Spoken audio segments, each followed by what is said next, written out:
우리에게 주시는 하나님의 말씀은 창세기 49장 22절에서 26절까지 말씀입니다. 창세기 49장 22에서 26절까지 말씀 우리 함께 읽도록 하겠습니다. 시작. 요셉은 무성한 가지 곧 샘 곁에 무성한 가지라.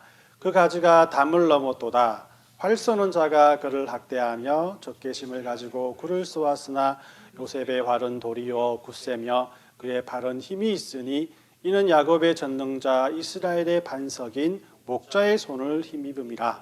내 아버지의 하나님께로 말미암나니 그가 너를 도우실 것이요 적는 자로 말미암나니 그가 내게 복을 주실 것이라. 위로 하늘의 복과 아래로 깊은 샘의 복과 젖먹이는 복과 태의 복이로다. 내 아버지의 축복이 내 선조의 축복보다 나아서 영원한 산이 한없음 같이 이 축복이 요셉의 머리로 돌아오며 그 형제 중 뛰어난 자의 정수리로 돌아오리라. 아멘. 자, 우리는 이 지난 4주 동안에 야곱에 대해서 말씀을 나누었어요. 이 장자권에 연연했던 어린 시절로부터 처음으로 하나님께 단을 쌓았던 베델의 이야기와 또 하나님을 인격적으로 만나 그의 인생의 전환점이 되었던 어떤 약복강가의 그 사건까지 우리는 이런 어린 시절부터 다시 자기의 고향으로 돌아가던 그의 삶을 되짚어 보았습니다. 오늘은 이 야곱에 대한 마지막 이야기로서 그의 말년의 이야기, 즉 그가 죽음을 앞두고 자신의 자식들에게 축복하는 그런 축복의 내용에 대해서 우리 함께 살펴보도록 하겠습니다. 하나님께서는 야곱을 택하시고 그를 지금까지 하나님의 열심을 가지고 그를 만드시고 빚으시고 고쳐주었어요. 그럼 이런 생각이 들지 않습니까? 하나님께서는 야곱을 어떻게 사용하시려고 그에게 인내하시고 그를 살피시고 그를 인도하셨냐라는 것이에요. 이후에 계속 살펴보겠지만은 이 다윗은 왕으로 하나님께서 사용하시기 위해서 하나님께서 그를 다듬어 주셨다는 것이고, 또 솔로몬은 하나님의 영광을 위해서 사용하시려고 그를 인도해 주셨다는 것이에요. 또한 엘리야는 하나님의 힘을 많은 사람들에게 보이기 위해서 그에게 기적과 이적을 베풀게 해주셨고, 또한 그를 그렇게 하나님의 은혜와 사랑으로 말미암아 이끌어 주셨다라는 겁니다. 그런데 야곱은 그의 평생을 통해서 이런 굵직한 어떤 사건을 만들지 못하는 삶을 살았어요. 그렇기 때문에 어떤 면에서는 그의 생애의 시작보다는 밋밋한 그의 말년을 보면서 하나님께서는 야곱을 통해서 무엇을 이루셨냐라는 그런 의문을 가지게 한다라는 것입니다. 여러분, 그러나 이 하나님께서는 순간적으로 아무런 이유 없이 사람을 택하시고 부르시는 분이 아니시라고 성경은 우리에게 말씀을 합니다. 그래서 사도 바울은 로마서 11장 29절 말씀을 통해서 이렇게 말씀하지 않습니까? 하나님의 은사와 부르심에는 후회함이 없느니라 라고 말씀하세요. 이 세상에 가치 없는 생명은 없기 때문에 하나님께서 부르심을 받은 사람들은 모두가 하나님 보시기에 가치 있는 삶을 살 수밖에 없다라는 것이죠. 마찬가지로 야곱도 하나님의 택하심을 입은 사람이었기 때문에 그에 합당한 삶을 하나님께서 만들어 가셨다라는 것입니다.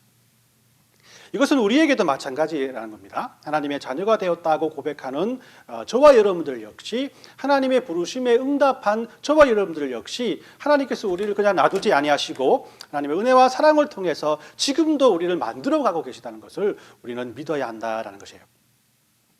오늘 이렇게 하나님께서 야곱에게 무엇을 이루시기 위해서 그를 부르시고 그를 인도해 주신 것인가라는 이 질문에 대한 답을 오늘 읽은 본문 말씀을 통해서 찾고자 한다라는 겁니다. 과연 하나님께서는 야곱을 통해서 무엇을 이루셨을까요?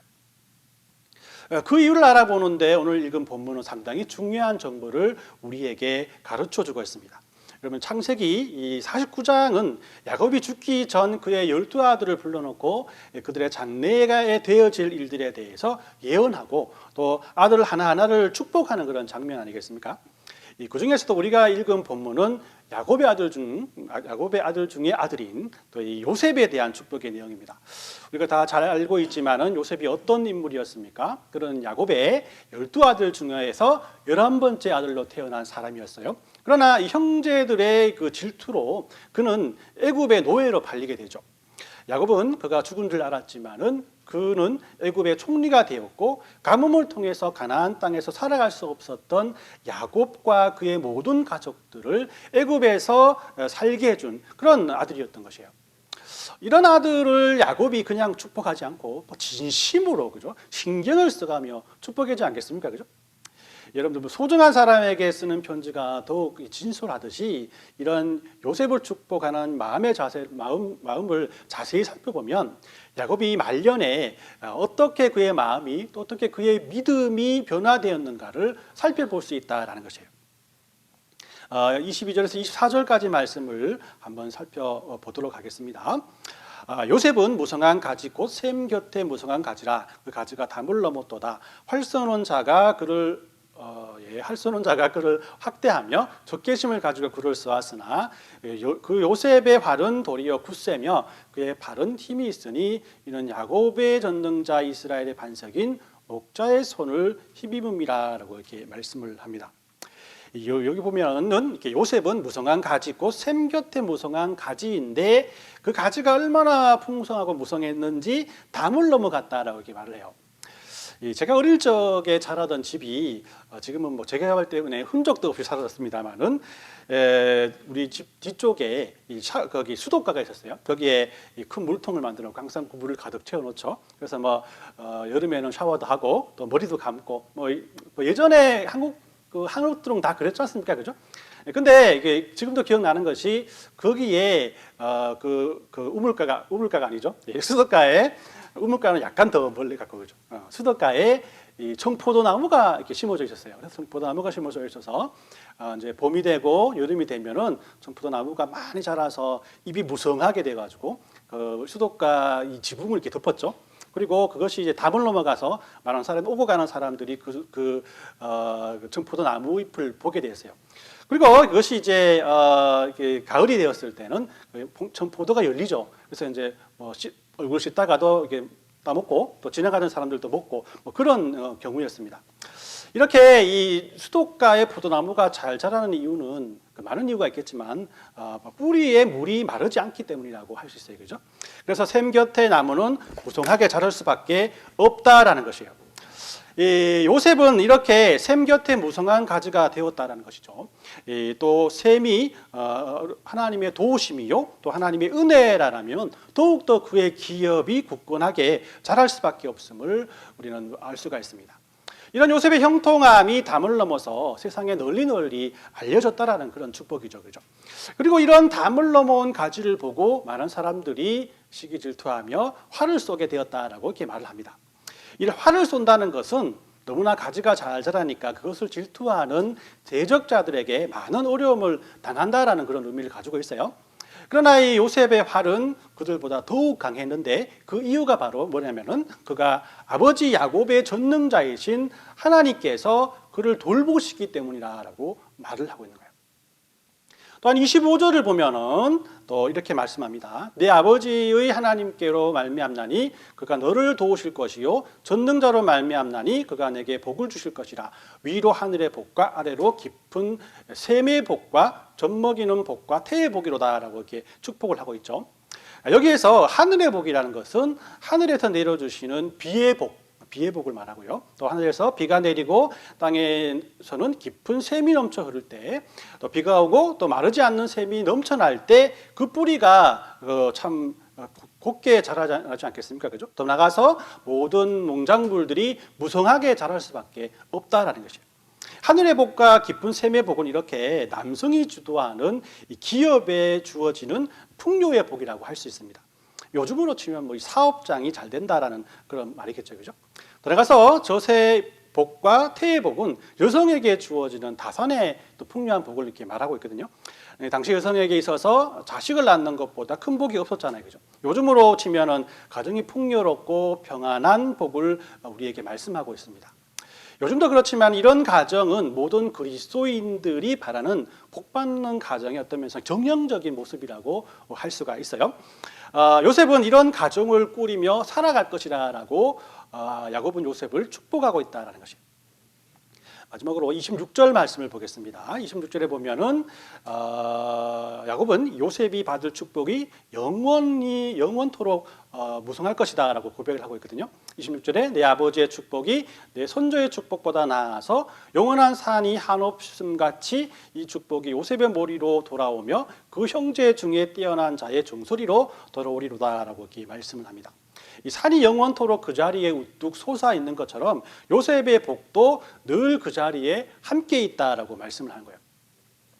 이처럼 요셉은 애굽의 총리가 된 이후에 죽는 순간까지 그 지위를 잃지 않았다라고 우리가 성경을 통해서 발견할 수 있지 않습니까? 그죠? 요셉 한 사람으로 인해서 이스라엘 온 가문이 총리의 가문으로 풍요를 누리며 살았다라는 것이죠. 그것은 요셉이 죽은 후에도 요셉을 알지 못하는 왕이 등장할 때까지 지속되었고, 이렇게 요셉을 아는 한 복이 사라지지 않는 그 은혜들을 그의 자녀들이 누리게 되었다라는 것이죠. 야곱이 요셉을 축복한 축복이 그대로 이루어졌다라고 할 수 있겠죠, 그죠? 저는 이 야곱이 요셉을 축복하는 이 축복의 기도에서 26절 말씀이 제일 마음에 듭니다. 짧은 기간에는 누구나 복을 누릴 수 있지만은, 그러나 그 복이 영원토록 계속된다라는 것이 얼마나 큰 축복이겠어요. 역사적으로 봐도 그죠? 한 나라가 생겨나고 평안함과 화평의 삶을 살아가지만은 그 나라가 영원히 지속된 나라가 없지 않습니까? 그것도 그렇지만 또 저의 눈을 또 더욱더 고정시키는 것은 다른 표현에 있다라고 여러분들에게 말씀드리고 싶습니다. 26절 말씀에 보면 내 아버지의 축복이 너의 손조의 축복보다 나아서라는 표현을 야곱이 하고 있다는 것이요. 내 아버지가 누굽니까? 바로 축복을 하는 야곱이겠죠, 그죠? 그럼 너의 손조는 누구를 말합니까? 바로 아브라함과 이삭, 할아버지와 또 아버지, 그죠? 아브라함과 이삭을 말하는 거예요. 그러니까 아브라함과 이삭이 축복하는 것보다 내가 축복하는 것이 더 나아서 이 복들이 움직이지 않는 산처럼 영원히 할 것이다라고 축복을 하고 있는 거거든요. 지금 야곱이 누구와 자기를 비교하고 있습니까? 바로 아브라함과 이삭, 자기의 그런 조상이라고 할 수 있죠, 그죠? 그런 아브라함과 이삭을 자기와 비교하고 있는 거예요. 내가 하는 이 축복이 할아버지와 아버지의 축복보다 더 낫다라고 하는 거예요. 우리가 볼 때 야곱이 너무 많이 나간 거 아닌가라는 생각을 해봅니다. 아니 싸가지도 없이, 그죠?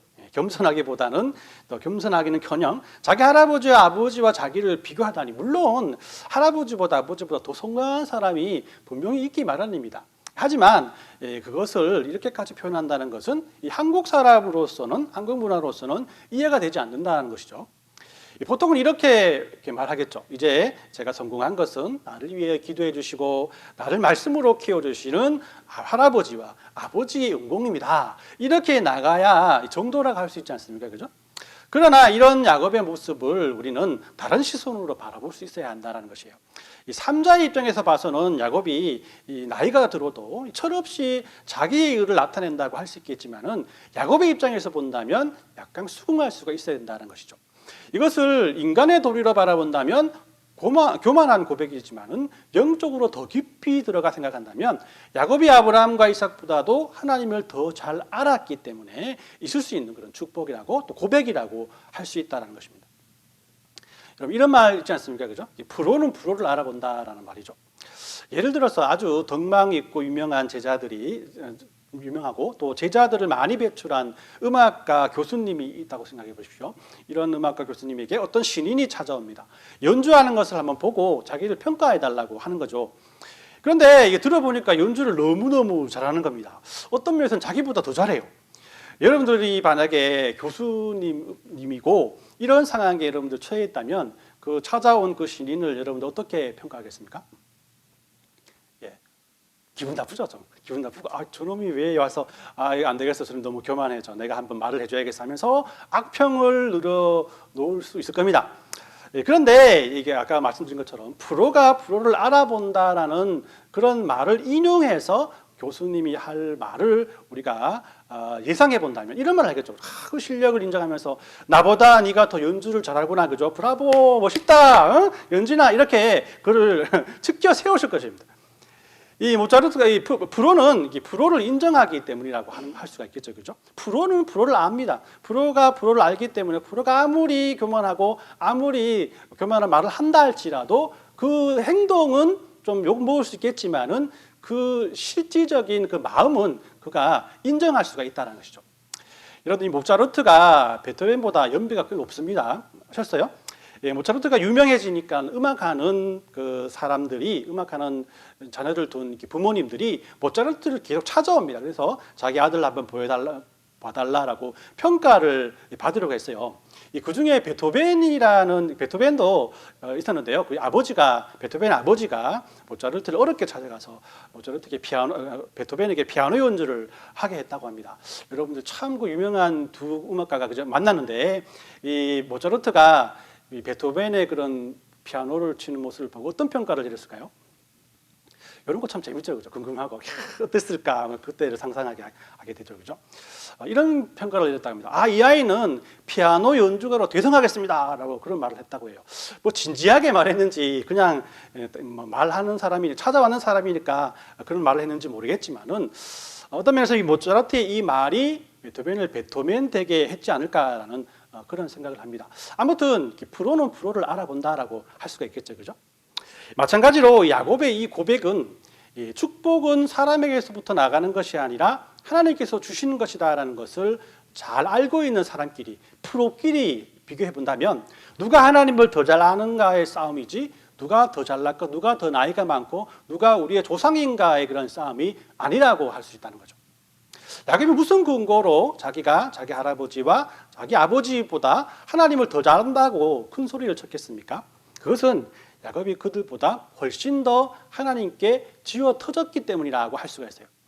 하나님께 나만큼 많이 맞고 많이 꾸중 듣고 많이 매달리는 사람들이 없다라고 그가 확신했기 때문이라는 거예요. 이렇게 생각한다면 하나님께서는 야곱을 무엇으로 만드시기 원하셨냐면은 하나님을 아는 전문가로 만들기를 원하셨다는 것이에요. 하나님을 아는 전문가는 하나님을 아는 전문가를 알아보지 않습니까? 그죠? 그런 하나님을 아는, 자신을 아는, 하나님 나를 아는 그런 전문가로 만들기 위해서 야곱을 깔고 딸고 야곱을 또 고치고 고쳐서 지금에까지 이르게 했다라는 것입니다. 이것은 하나님께서 야곱을 하나님을 아는 것에 이만큼 자신 있는 자로 만들어 가셨다는 것이고, 이 요셉에 대한 축복에는 이런 야곱의 마음이 조금씩 묻어나 있다는 것이에요. 이것은 하나님의 택하심을 받은 모든 사람인 저와 여러분들에게도 하나님께서 원하시는 마음이 아닌가라는 생각을 해봅니다. 하나님께서는 그의 택하신 백성인 저와 여러분들, 야곱과 같은 모든 하나님을 아는 사람들이 하나님을 아는 데 전문가가 되기를 바라고 있다는 것입니다. 물론 꼭 야곱처럼 이렇게 지어 터져야만 하나님에 대해서 잘 아는 것이 아니에요, 그죠? 때려도 더 이상 모르는 사람도 있을 것이고, 더 나아가서는 말로만 해도 잘 알아듣는 그런 사람들도 있을 것입니다. 그러나 역시 여러분들 잘 알듯이 매맞고 배우는 것이 실제적으로 확실하게 여러분들의 그 뇌리에 꽂히게 되고 마음에 또 새겨지게 되는 것이죠. 야곱은 이렇게 하나님께 대해서 미리 경험을 다 해봤기 때문에 사랑하는 자식인 요셉에게 어떤 면에서는 교만해 보일 수도 있는 자신감으로 그를 축복했다라고 할 수 있는 거예요. 자, 그러면 야곱의 인생을 이제 거꾸로 한번 훑어보도록 해보겠습니다. 우리는 지난 시간을 통해서 야곱의 인생을 계속해서 추적해 왔어요. 야곱은 태어날 때부터 하나님의 축복과 약속 속에서 하나님에 의해서 인도함을 받았지만 그는 하나님의 뜻대로 살기보다는 자기의 고집대로 살았다라는 것입니다. 그리고 그의 인생은 자신의 고집대로 살았던 삶 그대로 되돌려받는 그런 모습들을 볼 수가 있어요.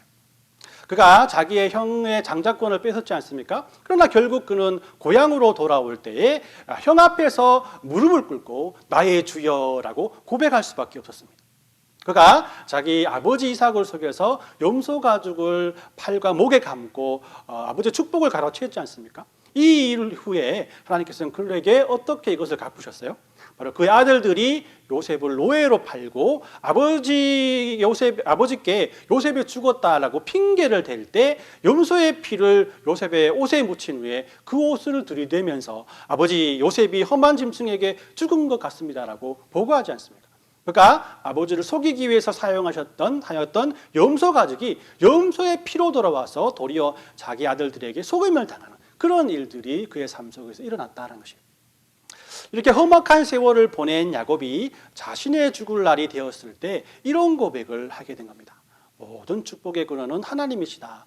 그만이 우리를 주장하시고 그만이 우리에게 복을 줄 수 있다. 그리고 그 하나님을 누가 이 세상에서 가장 잘한다고 외칠 수 있는 것인가? 그것이 바로 나다라고 고백하고 있는 거예요. 이 고백이 야곱이 살았기 때문에, 이 고백이 야곱이 잘 살았기 때문에 하는 고백입니까? 하나님을 만족시켜 드렸기 때문에 나온 고백입니까? 오히려 자기가 자기 인생의 역경을 통해서 그것을 터득할 것이라고 할 수가 있는 거예요. 하나님께서 그를 바로 살아가게 하기 위해서 그의 삶에 개입하셨고 그것이 하나님과의 갈등이 되어서 그에게 고통으로 다가왔겠지만 그 고통을 해결하는 가운데서 하나님의 도우심과 인도하심을 경험한 것이 그에게 하나님을 알아가는 소중한 시간이 되었다라는 것입니다. 그렇다면 야곱이 이렇게 서슴지 않고 하나님을 잘한다고 고백하게끔 그를 변화시켜 주신 하나님이시라면 하나님 앞에 실수만 하고 하나님 앞에 바보짓만 하고 하나님을 욕보이는 일만 하는 우리들도 하나님께서 외면하지 않으시는 분이시라는 것을 명백하게 알 수 있는 것입니다. 그렇기 때문에 이런 이유 때문에 우리가 이렇게 하나님 앞에 예배하고 하나님께 찬양하고 하나님께 기도할 수 있는 것이 아니겠습니까? 다른 지체들을 위해 축복하고 우리들의 자녀들을 위해서 축복하는 그런 은혜의 사람들이 되는 것이 아니겠습니까? 하나님께서는 이렇게 야곱과 우리들을 부족하고 연약한 존재에서 하나님을 더욱 깊이 알아가게 하고 하나님의 축복을 다른 사람에게 나누어 줄 수 있는 축복의 통로로 만들어 가시기 위해서 우리들을 택하시고 우리를 갈고 닦아 주고 있는 것이라는 것을 우리는 알아야 한다는 것이에요. 오늘 말씀을 정리합니다. 야곱의 생애가 저와 여러분들에게 주는 결론적인 교훈이 무엇이겠습니까? 나는 야곱보다는 좀 낫지 않나라는 생각입니까? 아니죠. 야곱이 나의 하나님이라고 외칠 수 있었다면 난들 왜 못 외치겠나라는 것이에요. 이런 야곱도 자기 아들들에게 축복을 했고 그 축복대로 아들들의 삶을 하나님께서 인도해 주셨던 것처럼 곧 그 이스라엘의 12지파의 조상으로 만들어 주셨던 것이 하나님이신데 나는 왜 축복을 하지 못하겠냐라는 것이죠. 야곱이 떳떳이 자녀들에게 축복할 수 있는 능력을 더해 주신 하나님께서는 우리들도 하나님의 축복의 통로가 되어 많은 사람들을 위해 축복할 수 있다는 그런 은혜를 우리에게 더해 주신 것이 아니겠습니까? 사실 솔직히 말하면 우리가 다른 지체들과 자녀들에게 축복할 그런 존재가 되지 않는다는 것을 여러분께 인정하시지 않습니까? 우리도 연약하고 부족하다는 사실을 다 잘 아는 그런 사실 아니겠습니까? 그러나 우리는 하나님의 청지기입니다. 우리가 누리는 이런 은혜는 나의 능력에 의해서 주어지는 것이 아니라 하나님께서 우리에게 맡겨주신 것입니다. 그 맡겨주신 하나님의 은혜들을 다른 사람들에게 그 은혜가 이어지도록 그를 위해 축복하는 것은 우리 역시 분명히 할 수 있는 그런 능력이요 권능이라는 것입니다. 제가 예배를 끝나면서 매일 여러분들에게 축복 기도를 합니다. 제가 여러분들을 축복할 만한 능력이 되어서 여러분을 축복하는 겁니까? 저도 여러분들과 똑같이 연약하고 부족한 존재예요. 그럼에도 불구하고 여러분들을 위해 축복할 수 있는 것은 하나님께서 저에게 맡겨주신 하나님의 복을 하나님의 이름으로 여러분들에게 놔두어 주는 것밖에 없기 때문이에요. 즉 축도의 내용은 많은 축도가 있겠지만 그 축도의 내용을 간단히 말한다면 이런 말입니다. 나의 하나님으로 말미암는 축복이 너에게 있기 원합니다. 저의 손에서 나가는 것이 저에서 막 이렇게 광채가 나가서 여러분들에게 은혜 받는 것이 아니고 저는 그냥 그 하나님께서 주시는 은혜들이 너에게 있길 바란다라고 그런 말을 여러분들에게 전하는 것뿐이라는 거죠. 제가 하는 것이 아니라 하나님께서 여러분들에게 은혜 내려주신다는 것이죠. 마찬가지로 이런 축복은 저뿐만 아니라 여러분들께서도 할 수 있는 권리가 되었다라는 것입니다. 비록 예배 시간과 또 교회 공식 모임에는 목사님들이 하는 것이 더 은혜스럽기 때문에 목사 과정을 공부하고 훈련한 목회자들만이 축복 기도를 할 수 있도록 교회에서는 규정하고 있습니다. 그러나 여러분들의 자녀들이나 여러분들이 축복할 대상이 있을 때 그를 충분히 축복하고 그를 위해서 기도할 수 있는 것은 여러분들에게 주어진 하나님의 은혜라고 할 수 있는 거예요.